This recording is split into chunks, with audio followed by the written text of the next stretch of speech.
हम लोग आज स्टार्ट करने जा रहे हैं NCERT math class 10 chapter number 1। और चैप्टर नंबर 1 क्या है? वास्तविक संख्या, जिसको हम लोग रियल नंबर कहते हैं। ठीक है, तो यही लिख देते हैं वास्तविक संख्या। वास्तविक संख्या, ठीक है, रियल नंबर।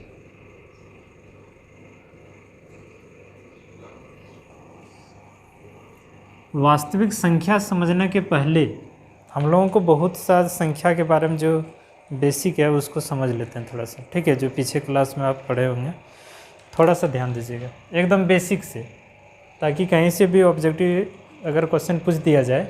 ठीक है, ऐसे तो बिहार में जो है हमेशा पूछता है। ठीक है, तो यहाँ देखिए ध्यान से। सबसे पहले देखिए संख्या हम लोग स्टार्ट करेंगे, उसके पहले हम लोग अंक समझते हैं। अंक,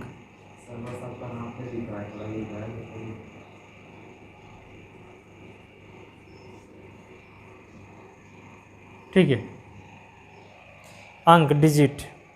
अंक जो होता है ना वो 0, 1, 2, 3, 4, 5, 6, 7, 8 और 9, इतना ही अंक होता है। बात समझ में आ रहा है? एकदम बेसिक से समझिएगा, ये सब चीज़ें आप पहले भी पढ़े होंगे आप लोग। ठीक है, लेकिन फिर भी देख लीजिए। इसको हम लोग क्या कहते हैं? अंक कहेंगे। तो अंक है कितना? तो टोटल मिला के अंक की संख्या कितना है? 10 गो है। बात समझे? ये अंक है, ये अपने आप में संख्या भी है। ठीक है, जैसे 0, 1, 2, 3, 4 ये सब क्या है? एक अंक है। अब हम लोग देखते हैं संख्या। संख्या, संख्या क्या होता है? अंकों के समूह को, अंकों के समूह को संख्या कहते हैं। अंकों के समूह को क्या कहते हैं? संख्या कहते हैं। अंकों के समूह को संख्या कहते हैं। जैसे कि अगर बात करें, जैसे 0 एक क्या है? एक अंक है। इसमें हम लोग 0 मिला दिए तो बन गया क्या? संख्या। तो इसमें कितने अंक है? 2 अंक है। एकदम बेसिक है, ये 10 का पार्ट नहीं है। 10 क्लास जो है आपका वास्तविक संख्या से स्टार्ट होता है, लेकिन वास्तविक संख्या स्टार्ट करने के पहले हम लोग कुछ पीछे वाला चीज़ें हम रिवाइज कर लेते हैं। ठीक है, अब यहाँ समझिए, जैसे एक अंक है, अब फिर एक लिख दिए तो इसमें अंक की संख्या कितना हो गया? 2 हो गया। 1, 2 2 अंकों से बना है ना। ये 13 जो बना 2 अंकों से बना है कि नहीं? तो ये हुआ। ठीक है, इसमें कितना अंक है? 2 अंक है। अब फिर यहाँ देखिए 0, 1, 0, 0 ले लिए तो ये बन गया 100। 1, 0, 1 ले लिए 101 बन गया। 1, 0, 2 लिए 102 बन गया। फिर इस तरह ये चलते जाएगा क्या? 999। तो ये सब क्या है? इसमें कितना अंक है? इसमें कितना अंक है? इसमें भी 3 अंक है। ठीक है, सब में 3-3 अंक है। जैसे यहाँ अगर मिला दें तो ये 4 अंक हो गया। ये भी 4 अंक है तो 1001 हो गया। ये भी 4 अंक है तो 1002 हो गया। इस तरह बढ़ते जाएगा तो 9999। बात समझे? तो इन संख्या आपको समझ में आया होगा एकदम बेसिक चीज़ से। अंक यानी डिजिट जिसको बोलते हैं वो 0 से लेकर 9 तक डिजिट कहलाता है।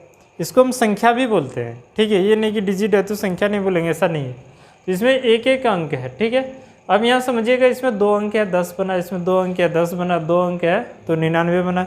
इसमें कितने अंक है? 3 अंक, 3 अंक, ऐसा है ना। अब आपसे पूछेगा कि 10 क्लास में ये सब पूछेगा नहीं, बेसिक चीज़ें हैं, फिर भी आपको जानकारी के लिए बता देना। देखिए, अब आपसे पूछेगा एक अंकों की सबसे छोटी संख्या। तो एक अंकों की सबसे छोटी संख्या 1 लिखेंगे, 0 नहीं लिखेंगे, क्योंकि गिनती में हम लोग 0 नहीं लागू करते हैं, है कि नहीं। इसलिए एक अंकों की सबसे छोटी संख्या क्या है? 1 है, और बड़ी संख्या एक अंकों का 9 है। क्लियर है? 2 अंकों की छोटी संख्या 10 है, 3 अंकों की छोटी संख्या है ना, ऐसे ही। और बड़ी संख्या की बात करें 2 अंकों का, तो 2 अंक का बड़ी संख्या यहाँ से स्टार्ट होता है 99, 3 अंकों का 999, ऐसे बढ़ेगा। ठीक है, ये प्रक्रिया जारी रहेगा। ये तो बेसिक। अब हमें समझेंगे संख्या के प्रकार। समझिएगा, संख्या के प्रकार। संख्या के प्रकार। ठीक है। तो पहला नंबर प्राकृत संख्या, प्राकृत संख्या, नेचुरल नंबर, प्राकृत संख्या। तो गिनती की संख्या को क्या कहेंगे? प्राकृत संख्या। आप परिभाषा लिख लीजिएगा, गिनती की संख्या को क्या कहते हैं? प्राकृत संख्या। जैसे देखिए गिनती हम लोग 1 से स्टार्ट करते हैं, 1 2 3 4 5 6 इस तरह बढ़ते जाएगा, इसको हम लोग क्या कहेंगे? प्राकृत संख्या। परिभाषा लिख लीजिएगा ना, गिनती की संख्या को क्या कहेंगे? प्राकृत संख्या। क्लियर है? दूसरी बात, पूर्ण संख्या,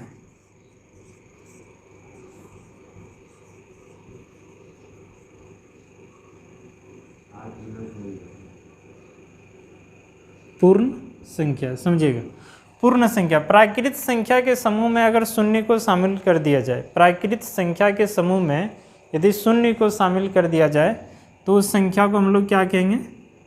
पूर्ण संख्या कहेंगे। कौन सी संख्या? पूर्ण संख्या। जैसे 0 1 2 3 4 ये बढ़ते जाएगा इस तरह का। बात समझ में आ रहा है? तो याद रहेगा, प्राकृत संख्या 0 से 1 से स्टार्ट होता है और बढ़ते जाता है, पूर्ण संख्या 0 से स्टार्ट होता है और ये बढ़ते जाता है। तीसरा नंबर पूर्णांक संख्या, पूर्णांक संख्या ध्यान में रखिएगा, इंटीजर नंबर। तो ये पूर्णांक संख्या, ऋणात्मक संख्या, ऋणात्मक संख्या 0 और धनात्मक संख्या के समूह को, धनात्मक संख्या के समूह को पूर्णांक संख्या कहते हैं। बात समझे? तो इसको हम लोग क्या कहते हैं? पूर्णांक संख्या। जैसे संख्या रेखा अगर हम बनाएं तो ये देखिए नंबर लाइन है, ठीक है, दिख रहा है यहाँ 0 1 2 3 4 5 6, इधर -1 -2 -3 -4 -5 -6, ये दोनों साइड आपका बढ़ते जा रहा है। ये -इन्फिनिटी तक चला जाएगा और ये आपका +इन्फिनिटी। देखिए यहाँ से यहाँ 0 से इधर जितना भी है ये सब ऋणात्मक संख्या हो गया, यहाँ से इधर जितना है ये सब क्या हो गया? धनात्मक संख्या। और ये क्या कहलाता है आपका? शून्य कहलाता है ना। ये क्या हो गया आपका? धनात्मक संख्या हो गया, नहीं हो गया? इधर क्या हो गया? ऋणात्मक संख्या। बात समझ में आ रहा है? पूर्णांक संख्या जो होता है, पूर्णांक संख्या देखिए ऋणात्मक संख्या 0 और धनात्मक संख्या के समूह को क्या कहते हैं? पूर्णांक संख्या कहते हैं। क्लियर है? एक संख्या रेखा पे अगर बनाए इसको तो यहाँ देखिए 0 हो गया, इधर 1 2 3 4 5 6 7 8 बढ़ते जाएगा और इधर -1 -2 -3 इस तरह का ये बढ़ते जाएगा। बात समझ में आ रहा है? तो ये पूरे समूह को, ये टोटल पूरे समूह को हम लोग कौन सी संख्या कहते हैं? पूर्णांक संख्या। कौन सी संख्या? पूर्णांक संख्या। क्लियर है? चलिए इसको नोट करना है, कर लीजिए, उतार लिए। चलिए देखिए अब यहाँ से आपको क्वेश्चन कैसे आपसे पूछ सकता है? सोचिए, आपसे क्वेश्चन पूछ सकता है कि क्या सभी प्राकृत संख्या पूर्ण संख्या होती है? ध्यान दीजिएगा, आपसे क्वेश्चन पूछ सकता है कि क्या सभी प्राकृत संख्या पूर्ण संख्या होती है? सभी प्राकृत संख्या पूर्ण संख्या होती है? तो बोले हमारा आंसर क्या होगा? नहीं। क्वेश्चन में पूछ सकता है क्या सभी प्राकृत संख्या, सभी प्राकृत संख्या, सभी प्राकृत संख्या पूर्ण संख्या होती है? क्वेश्चन आप लोग जो है ना वीडियो को रोक के और लिख लीजिएगा आंसर भी। देखिए क्या सभी प्राकृत संख्या पूर्ण संख्या हो सकती है? हम देखिए बात समझिएगा, सभी प्राकृत संख्या पूर्ण संख्या हो सकती है, तो सभी प्राकृत संख्या पूर्ण संख्या हो सकती है, सभी प्राकृत संख्या पूर्ण संख्या हो सकती है, ये हमारा क्वेश्चन रहेगा। तो सभी प्राकृत संख्या जो है ना पूर्ण संख्या हो सकती है। बोलेंगे क्यों? क्योंकि देखिए यहाँ से यहाँ तक हम प्राकृत संख्या लिख सकते हैं कि नहीं लिख सकते हैं? क्योंकि देखिए प्राकृत संख्या 1 से स्टार्ट हुआ है, यहाँ भी तो 1 से स्टार्ट हुआ है, तो इसको हम प्राकृत संख्या बोल सकते हैं, नहीं बोल सकते हैं? इसको हम प्राकृत संख्या बोल सकते हैं। ठीक है। दूसरी बात बोलेगा क्या कि सभी पूर्ण संख्या पूर्णांक संख्या होती है। सभी पूर्ण संख्या पूर्णांक संख्या होती है? हाँ होती है। सभी पूर्ण संख्या पूर्णांक संख्या होती है। क्यों होती है? तो सभी पूर्ण संख्या पूर्णांक संख्या इसलिए होती है क्योंकि पूर्ण संख्या 0 से स्टार्ट होता है। यहाँ भी देखिए 0 है, तो यहाँ से इधर वाला जितना भी संख्या है इसको हम पूर्णांक संख्या बोल सकते हैं, सॉरी पूर्ण संख्या बोल सकते हैं कि नहीं? इधर पूर्ण संख्या नहीं बोलेंगे, यहाँ से इधर। बात समझ में आ रहा है? देखिए यहाँ से इधर जितना भी होगा उसको हम लोग क्या कहेंगे? पूर्ण संख्या। बात समझ में आ रहा है? यहाँ से जितना भी है उसको हम लोग क्या कहेंगे? पूर्ण संख्या। फिर यहाँ से क्वेश्चन पूछेगा कि सभी प्राकृत संख्या जो है पूर्णांक संख्या होती है। सभी प्राकृत संख्या पूर्णांक संख्या होती है, तो बोलना हाँ होती है। क्यों होती है? क्योंकि यहाँ से इधर सब तो प्राकृत संख्या है कि नहीं है? बात समझ में आ रहा है? क्लियर है? अब यहाँ समझिएगा, थोड़ा सा उल्टा करके पूछेगा आपसे क्वेश्चन। इधर से बोलेगा क्या कि सभी पूर्णांक संख्या पूर्ण संख्या होती है। सभी पूर्णांक संख्या पूर्ण संख्या होती है। आंसर में क्या होगा? नहीं। क्वेश्चन रहेगा कि सभी पूर्णांक संख्या पूर्ण संख्या होती है, आंसर में होगा नहीं। अब बोले क्यों नहीं होगा? क्योंकि देखिए पूर्णांक संख्या में ऋणात्मक संख्या भी है, नेगेटिव नंबर इसको यहाँ से इधर बोलते हैं। ठीक है, शून्य भी है और क्या है कि नहीं? 0 है, और इधर क्या पॉजिटिव नंबर धनात्मक संख्या है। तो क्या पूर्ण संख्या में ऋणात्मक नंबर है? पूर्ण संख्या में ऋणात्मक नंबर है नहीं, इसीलिए हम पूर्णांक संख्या को पूर्ण संख्या नहीं बोल सकते हैं। पूर्णांक संख्या को पूर्ण संख्या नहीं बोल सकते हैं। फिर क्वेश्चन आपसे रहेगा कि सभी पूर्ण संख्या प्राकृत संख्या कह सकते हैं? सभी पूर्ण संख्या को प्राकृत संख्या कह सकते हैं, या सभी पूर्ण संख्या प्राकृत संख्या हो सकता है? नहीं हो सकता है। क्यों नहीं हो सकता है? कारण दीजिए। कारण पूछ देगा आपसे, तो लिखना है कि प्राकृत संख्या में शून्य नहीं होता। यहाँ शून्य है? नहीं है। देखिए इसमें शून्य है, इसमें शून्य है नहीं, तो ये अगर इसको उठा के इसमें रखेंगे तो एक शून्य अधिक आ जाएगा, और शून्य अगर अधिक आ गया तो उसको हम प्राकृत संख्या नहीं कर पाएंगे। ठीक है, तब वो पूर्ण संख्या बन जाएगा। तो ये क्लियर आपका हुआ यहाँ तक? चलिए ठीक है। अब हम लोग बढ़ते हैं फिर अगला। यहाँ तक दिक्कत नहीं ना? ये तो बेसिक है, आपका चैप्टर है वास्तविक संख्या में वास्तविक संख्या पढ़ना है। ठीक है, तो वास्तविक संख्या पढ़ने के पहले छोटा छोटा कुछ संख्या आएगा, उसके बारे में जान लेते हैं। समझिए थोड़ा सा।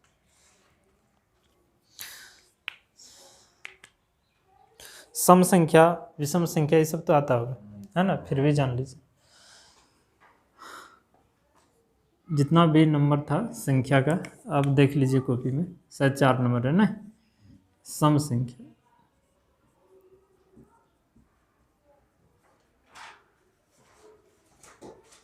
इवन नंबर, सम संख्या। देखिए सम संख्या हम लोग उसको कहेंगे जो संख्या 2 से पूरा पूरा विभाजित हो जाए।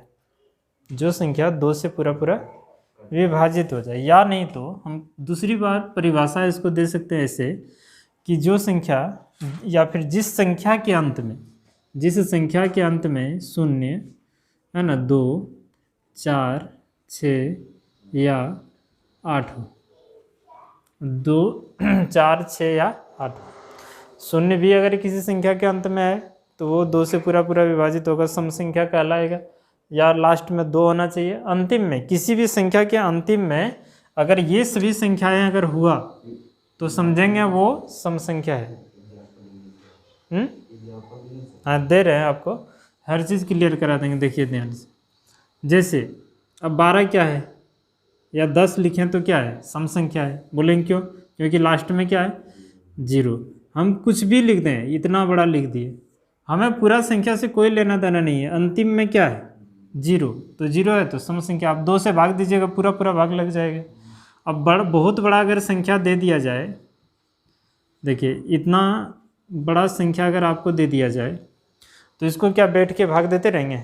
नहीं ना, सिर्फ हमें पहचानने के लिए अगर बोल दे, ऐसे तो पूछेगा नहीं 10 क्लास में, ठीक है। सिर्फ आपको अगर पूछ दिया जाए तो इसको क्या बैठ के हम 2 से भाग देते रहेंगे? नहीं, हमें अंतिम संख्या को पकड़ना है। ये अंतिम संख्या को पकड़ना है। ये क्या है?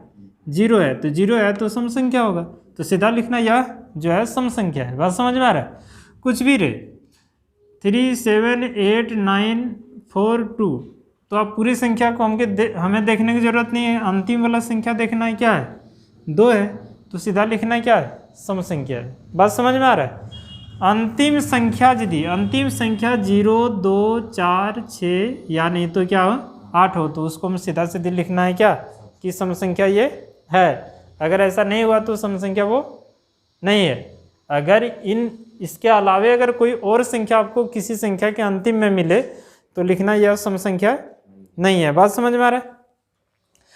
5वां नंबर में देखिए विषम संख्या।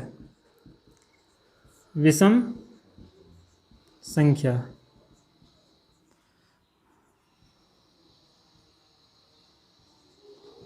ठीक है। विषम संख्या ओड नंबर, जिस संख्या के अंत में 1 3 5 7 या 9, जिस संख्या के अंत में ये सभी चीज़ें रहे वो विषम संख्या कहलाता है, यानी कि 2 से पूरा भाग वो नहीं लगेगा। बात समझ में आ रहा है? जैसे 11 लास्ट में क्या है? 1 है, 2 से भाग देंगे तो पूरा कटेगा? नहीं कटेगा, शेष बच जाएगा कुछ न कुछ। उसी तरह कुछ भी ले लेते हैं, 23 ले लेते हैं, है ना, 75 ले लेते हैं, ये सब क्या है? और जो भी चीज़ हो सकता है ये सब विषम संख्या है। बात समझ में आ रहा है? सब बहुत बेसिक है, ठीक है, आपको समझना चाहिए चीज़। अगला देखिए अभाज्य संख्या। अभाज्य संख्या, ठीक है।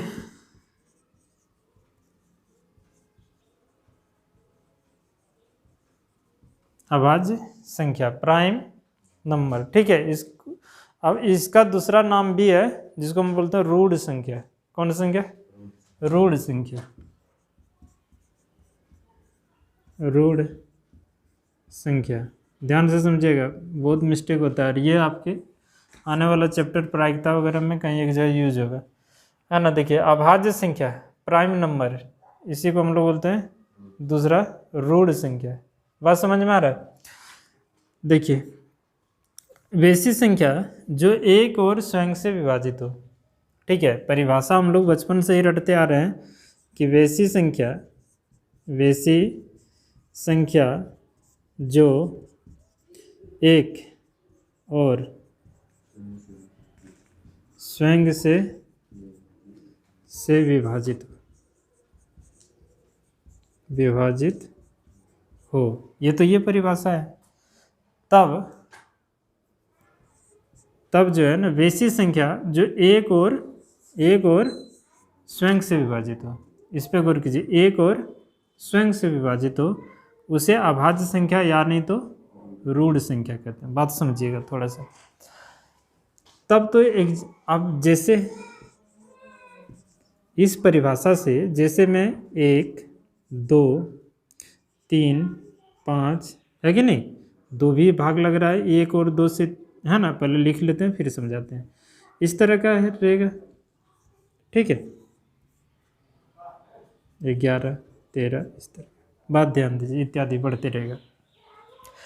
इस परिभाषा के अनुसार ये तो अभाज्य संख्या आपका होना चाहिए, नहीं होना चाहिए?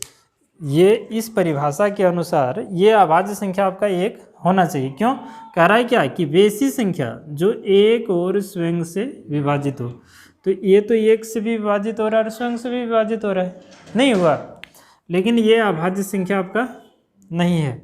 ये अभाज्य संख्या है, ये 1 से भी विभाजित हो रहा है और स्वयं से भी 2 से भी कट रहा है। नहीं, 1 से भाग देंगे तो कटेगा, 2 से भी भाग देंगे तो कटेगा। 2 संख्या, ये भी 1 से भी कटेगा और 3 से कटेगा, नहीं कटेगा। तो ये भी आपका अभाज्य है, ये भी अभाज्य है, ये भी आपका अभाज्य है, 11 भी अभाज्य है, ठीक है।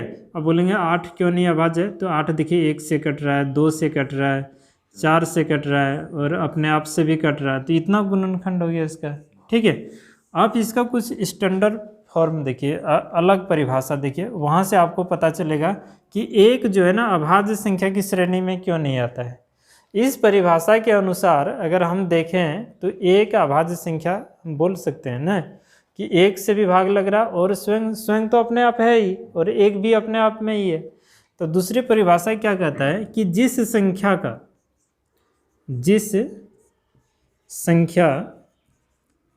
का केवल 2 गुणनखंड हो, जिस संख्या का केवल 2 गुणनखंड हो, यही आपका यहाँ से ये चीज़ पता चलेगा कि ये अभाज्य संख्या क्यों नहीं है।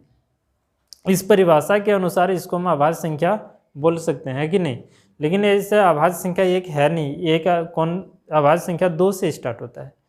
ठीक है, इसका ये परिभाषा जो है ना इसको क्लियर करेगा। जिस संख्या का केवल 2 गुणनखंड हो, केवल 2, ना उससे कम गुणनखंड होना चाहिए ना उससे अधिक गुणनखंड होना चाहिए। यहाँ देखिए कितना है, एक का गुणनखंड क्या है, एक का केवल एक ही को गुणनखंड है ना, एक ही, कोई एक और होना चाहिए क्या, एक कोई है ऐसा कोई ऐसा संख्या है जो एक को भाग कर दे पूरा? नहीं, ये अकेले है।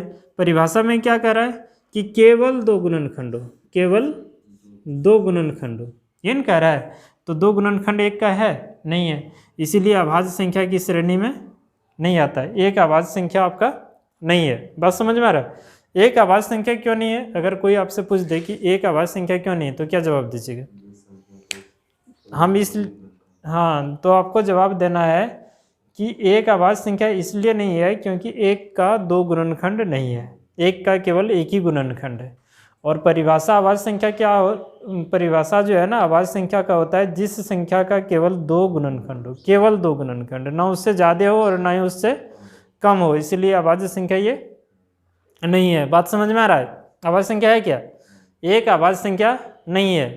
तब एक जब अभाज्य संख्या नहीं है तो 2 आपका अभाज्य संख्या है, क्योंकि देखिए 2 जो है ना 1 से भी कटता है और 2 से भी कट जाता है, इसलिए 2 क्या है? अभाज्य संख्या। 3 क्या है? अभाज्य संख्या, क्योंकि 3 जो है ना 1 से भी कटता है और 3 से भी कटता है। परिभाषा आपका मैच कर रहा है कि नहीं? केवल 2 गुणनखंड हो तो इसका 2 गुणनखंड है, 1 और 3 है कि नहीं? गुणनखंड निकालना आता है ना, अभाज्य गुणनखंड, तो वही चीज़ है। 5 भी आपका अभाज्य संख्या है क्योंकि इसका भी 2 गुणनखंड है। देखिए 1 से भी कट रहा है और 5 से भी कट रहा है ना। 6 अभाज्य संख्या है तो ये 6 नहीं है, 1 से भी कटता है, 2 से भी कटता है, 3 से भी कटता है और अपने आप से भी कटता है, तो ये अभाज्य संख्या आपका नहीं है। बात समझ में आ रहा है? तो आपको समझ में आ गया एक अभाज्य संख्या क्यों नहीं है? एक अभाज्य संख्या इसलिए नहीं है क्योंकि एक का 2 गुणनखंड नहीं है, एक का केवल एक ही गुणनखंड है। बात समझ में आ रहा है? और सबसे छोटी अभाज्य संख्या क्वेश्चन में पूछ देगा कि सबसे छोटी अभाज्य संख्या कौन सा है? 2 से ही स्टार्ट होता है। और 2 एक ऐसा अभाज्य संख्या है कि ये सम संख्या भी है। आपसे क्वेश्चन ऐसे भी पूछ सकता है कि वह कौन सी संख्या है जो सबसे छोटी अभाज्य संख्या है और अपने आप में सम संख्या भी है। तो 2 ही एक ऐसा अभाज्य संख्या है जो स्वयं सम संख्या है। बात समझ में आ रहा है? अब आपको इधर कहीं सम संख्या नहीं मिलेगा। क्लियर है? तो अभाज्य संख्या आपको समझ में आ रहा है? ठीक है, तो आप इसको नोट कर लीजिए एक बार। कोई भी संख्या देगा तो समझ जाएंगे ना कौन अभाज्य है कौन नहीं है। सो एक बार बता दीजिए अभाज्य संख्या किसको कहेंगे? जिसका केवल 2 गुणनखंड हो, जिसका केवल 2 गुणनखंड, इतने बात याद रखना, जिसका केवल 2 गुणनखंड हो। अगर आपसे कभी कोई पूछ दे कि एक अभाज्य संख्या क्यों नहीं है, तो आप क्या जवाब देंगे उनको? आप उनको जवाब दीजिएगा कि एक का जो है ना 2 को गुणनखंड नहीं होता है, एक का 2 गुणनखंड नहीं होता है, केवल 1 गुणनखंड होता है। इसीलिए परिभाषा में ये तो आ नहीं रहा है, इसलिए इसको अभाज्य संख्या हम नहीं कहेंगे। बात समझ में आ रहा है? सिंपल तरीका है, उतारिए इसको। चलिए आगे देखते हैं। और ये आपके लिए बड़ी इंपॉर्टेंट है अभाज्य संख्या, ध्यान में रखते हुए काम कीजिएगा।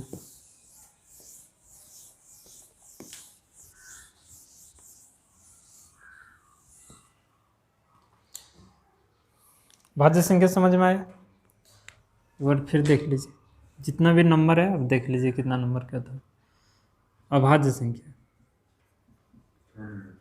अभाज्य संख्या, इसका दूसरा नाम क्या है? रूढ़ संख्या, है ना। इसको हम बोलते हैं प्राइम नंबर, प्राइम नंबर, ठीक है, प्राइम नंबर। ये 2 से स्टार्ट होता है, 2, 3, 5, है ना, 7, 8 नहीं होगा, 9 भी नहीं होगा। क्यों नहीं 9 होगा? क्योंकि 9 देखिए 1 से भी भाग लगता है, 3 से भी लगता है और अपने आप से भी लगता है। 3 को गुणनखंड हो गया, नहीं तो नहीं होगा। 10 भी नहीं होगा, 11 होगा, 13 होगा, उसी तरह से ये बढ़ते जाएगा। अब हम लोग यहाँ पढ़ेंगे ये 6-7 नंबर में, देखिए भाज्य संख्या, भाज्य संख्या, इसका दूसरा नाम है यौगिक संख्या। कौन सी संख्या? यौगिक संख्या, कंपाउंड नंबर। कौन सा? कंपाउंड नंबर, यौगिक संख्या। बात समझ में आ रहा है? जिस संख्या का, जिस संख्या का 2 से अधिक गुणनखंड हो, जिस संख्या का 2 से अधिक गुणनखंड हो उसे हम लोग भाज्य संख्या कहते हैं। 2 से अधिक गुणनखंड, सुनिएगा, एक तो अभाज्य संख्या है नहीं, अभाज्य संख्या है तो ये भाज्य संख्या भी नहीं होगा, क्योंकि अभाज्य संख्या में 2 गुणनखंड कम से कम मांग रहा था, लेकिन इसमें तो बोल रहा है कि 2 से अधिक गुणनखंड होना चाहिए, तो ये तो अभाज्य संख्या की श्रेणी में तो आएगा ही नहीं, और ना ही भाज्य संख्या की श्रेणी में आएगा नहीं। 2 भाज्य संख्या की श्रेणी में आएगा नहीं, कह रहा 2 से अधिक गुणनखंड हो। कितना गुणनखंड हो? 2 से अधिक गुणनखंड, 1 और 2, इससे अधिक गुणनखंड, इसका तो 2 ही को गुणनखंड है। बात समझ में आ रहा है? 3 भी नहीं होगा, तो अभाज्य संख्या आपका स्टार्ट होगा कहाँ से? 4 से। क्यों? क्योंकि 4 जो है ना 1 से भी कटता है, 2 से भी कटता है और 4 से भी कटता है, तो 2 से अधिक गुणनखंड हुआ कि नहीं हुआ? उसी तरह 5 नहीं होगा, 6 नहीं, 6 हो जाएगा, 7 नहीं होगा, 8 हो जाएगा, 9 हो जाएगा, ऐसे होगा, ठीक है। 10 हो जाएगा, 11 नहीं होगा, 12 हो जाएगा, 13 नहीं होगा, 14 हो जाएगा, 15 हो जाएगा, ऐसे ये बढ़ते जाएगा। बात समझ में आ रहा है? तो भाज्य संख्या आपको समझ में आया? किसको कहेंगे भाज्य संख्या? जिसका 2 से अधिक गुणनखंड है। सबसे छोटी भाज्य संख्या 4 होता है और सम संख्या है, ठीक है। सबसे छोटी अभाज्य संख्या 2 होता है और ये भी सम संख्या होता है। बात समझ में आ रहा है? एक होता है सअभाज्य संख्या,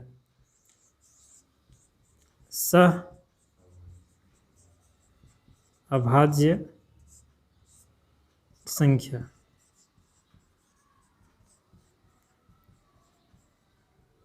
को प्राइम नंबर, सअभाज्य संख्या को प्राइम नंबर, ठीक है। जब 2 संख्या का महत्तम समवर्तक 1 हो, परिभाषा बहुत सिंपल है, कोई भी 2 संख्या का अगर महत्तम समवर्तक 1 हो जाए तो वो कौन आपस में सअभाज्य संख्या कहलाएगी, ठीक है। जब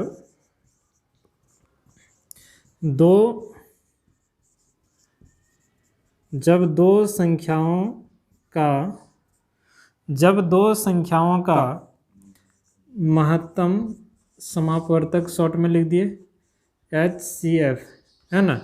जब 2 संख्याओं का अभाज्य, फिर गलती बोल दीजिए, देखिए सअभाज्य संख्या को प्राइम नंबर, इसी को न कहेंगे सअभाज्य संख्या को प्राइम नंबर का परिभाषा क्या होता है कि जब 2 संख्याओं का महत्तम समावर्तक केवल एक हो, केवल 1 हो, संख्याओं का महत्तम समावर्तक क्या हो? केवल 1 हो, उसे हम लोग क्या कहेंगे? सअभाज्य संख्या। जैसे देखिए 1 और 2 महत्तम समावर्तक क्या होगा? 1 ही होगा, ठीक है। 2, 3 महत्तम समावर्तक क्या होगा? एक ही होगा, तो ये सब क्या है, सभाज्य संख्या।